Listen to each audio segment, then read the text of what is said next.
I can help but be inspired and fired up. Amen. Around Rob.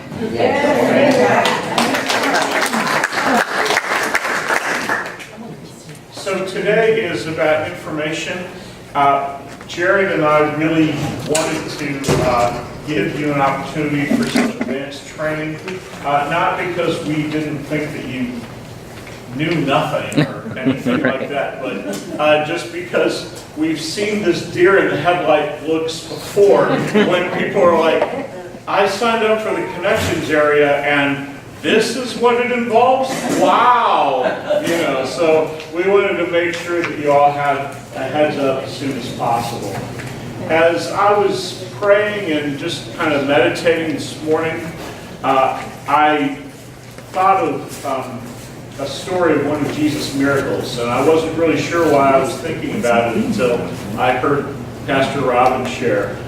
From Luke 17, Jesus is traveling from Galilee to Jerusalem, and he's traveling kind of the border in between Galilee and Samaria, and he comes into a village, and 10 men with leprosy come to him and ask for healing. They asked for healing because they'd already seen the sermon of Jesus. They'd already heard about his love and about his healing power. And they knew that he had power to heal them. Our honored guests, as they come to love your neighborhood, hopefully by the time they get to the connections area, they've seen some great sermons. They've been welcomed as honored guests. They've been fed. Their children have been loved on. And they're ready to receive something spiritually powerful. And Jesus heals all 10 of them. I don't need to remind you what lepers were in that society, right? Nor do I really need to remind you that what Samaritans were in that society, or even Galileans, the hillbillies of the time. They were outcasts, they were marginalized, they were the afflicted and the addicted. And they came to Jesus and they asked for healing, and he healed all 10 of them. And they all went their way to show themselves to the priest, and one came back. And I thought this morning, as I was in prayer meditating on this miracle, I thought, Jesus, why am I thinking about that today? And Jesus reminded me, well, I hope you're the one leper that came back, Andrew. Amen. Because no matter what our stories are, Jesus saved us. And if it weren't for the grace of God, we'd be somewhere totally different in our lives. Amen. And our privilege is to share the love of Jesus, however we get to share the love of Jesus. And in the connections area, we get to share the love of Jesus in a more direct way. The connections area is all about establishing and developing relationships with people. And it's all about, I'm just going to say this in a very cold-blooded, direct way. It's about getting as much information as you can for the purpose of follow-up. So we're not just trying to gather data and sell it to Facebook or something. We're gathering information, contact information is really what's most important, so that we can have an opportunity to follow up with them after the event. This session right now deals mostly with the prayer aspect of the Connections tent. We'll deal with follow-up in the next session. We have the Connections tent, again, to establish relationships and to gather information. And, of course, to pray and to meet spiritual needs, and if the Spirit leads, to lead somebody to Christ Jesus.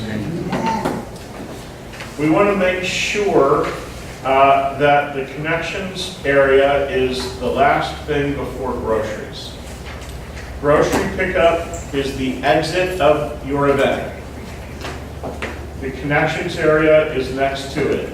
Ideally, people need to walk through the Connections area to get to groceries. So there's no pressure. If people don't want prayer, it's fine. But they got to walk through the area to get to groceries. So establish a wide corridor, maybe in the middle of the connections area, with circles of chairs on either side of the corridor so that people can pass through, no questions asked, just God bless you, we're so glad you could be here today.